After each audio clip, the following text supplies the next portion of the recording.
amazing? Yes. Do you want to know how amazing Mrs. H is? Yes. Mrs. H is San Diego County Counselor of the Year. We have a wedding present for you, but we'd most like to announce that you have been selected as San Diego County's 2022 middle school counselor. This is so cool. This is awesome. Yeah, there's nothing like showing appreciation for our local educators. 2 Poway Unified counselors have been named San Diego County's School Counselors of the Year, and they are joining us this morning. And the entire county, these are the 2 best right here. We welcome Nicole Pablo, counselor at Twin Peaks Middle School, and Fran Hjalmarson from Los Peñasquitos Elementary. Good morning to you both. Thanks so much for joining us, and a big congratulations to you both. Thank you. Thank you so much. So yeah, tell us, what does it mean to be given this honor? Nicole, let's start with you.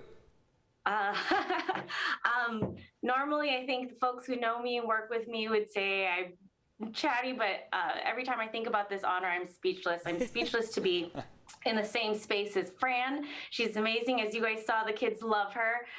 And just, it's incredible. We know that there are so many hardworking, dedicated, passionate counselors out there who are in the trenches with us. And it's an incredible honor to be there with them, with everyone. Fran, how are you feeling this morning?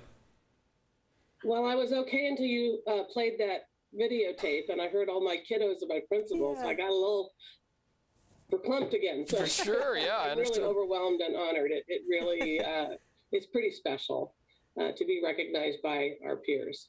And your jobs as counselors, it's not easy. You know, kids are struggling. They are turning to you. And, you know, the pandemic certainly shined a light on mental health and awareness of mental health needs. So if you both could describe, we'll start with Nicole again. How has this past year been as a counselor? Yeah. Oh, well, last year, as you all know, it was having to think out of the box and really reach out to our students and make sure our students and families felt connected and had the resources that they had, and their social emotional needs were being met with all the anxiety and fear of the unknown. I think this year we all thought, okay, here we go, we're getting back to norm, but it's been just as challenging, if not more, seeing how the pandemic has impacted the students and families, and continuing to be creative and making sure that all students' needs are met and that they feel connected, and transitioning back to school and feeling good about it. So it's been a challenge, but definitely love reconnecting with everybody and seeing the students and getting them back to their norms. Right, I'm sure that makes a difference to see them now. Fran, tell us about it. What's it been like for the students to be back? I mean, what kind of issues are they coming to you with? Well, our elementary age kids developmentally tend to have a tremendous amount of resilience. And they take a lot from their role models, and we have amazing teachers that are welcoming kids back to school. So while there was a lot of separation anxiety in the very beginning, in the first couple of weeks, mainly with our littlest ones, who really hadn't ever been on the school campus, Right. most of the kids came back just so excited to be at school and be with their friends and be able to socialize and see their teachers. So doing really smooth adjustment for the most part with our elementary kiddos. You know, Fran, I have a 1st grader, 3rd grader, and 4th grader in Poway Unified, and boy, yeah, it keeps us busy at home. But I will say there's a big difference between a kindergartner and a 5th grader, and you've got to deal with all of those students. I mean, how do you juggle the differences between the ages and, you know, what they can handle mentally and everything? What a challenge that has to be. It is, and yet they're all still sweet little kiddos. And, you know, kindergarten, really, we have TK to 5th.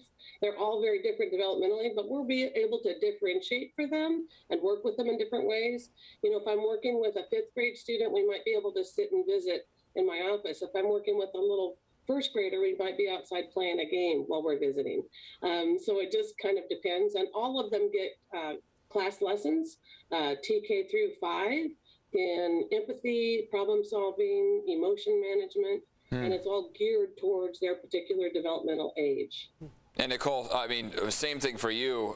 Boy, those are some interesting years, let's just say, for middle schoolers, right? You got 6th graders that are coming in, the scrawny 12-year-olds, and then you got those 14-year-olds that think they kind of know it all, right? So I mean, you've also run the gamut with the age of the kids. How have you been able to kind of balance all of that? Well, it's interesting, I think, with the gap of the traditional school that they've had, they're all coming into us as kind of elementary students with the behaviors and all that. So having to reteach those expectations, having to reconnect them and just make sure that they're feeling connected to school.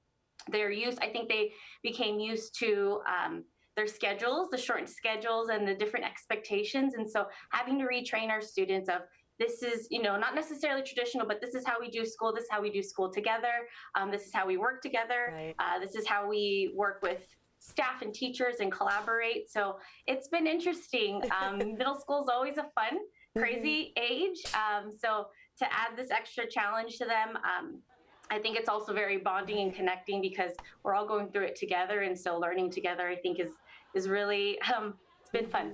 And you know what I'm noticing? You both are bringing out these emotions in me, because all I hear from both of you is how much you adore these children. Right. I mean, you appreciate them. Right. There's a huge amount of love that we're hearing from you that's pouring out, which is beautiful. And I want to ask you too, just, there are so many teachers, counselors who've had a rough ride, right? Yeah, They've gone through a lot during this, just as many families have. What is your advice? You're the best in our county. What do you want to share with other educators that may be watching this right now? Let's start with you, Nicole. First, I want to say thank you. I think we're all in the trenches together, as I'd mentioned, and it's really inspiring to work with such dedicated, giving, compassionate staff, admin, counselors, teachers, classified staff. So thank you. And I think one of the things that I've really taken away in our counseling programs, they've always taught us about self-care.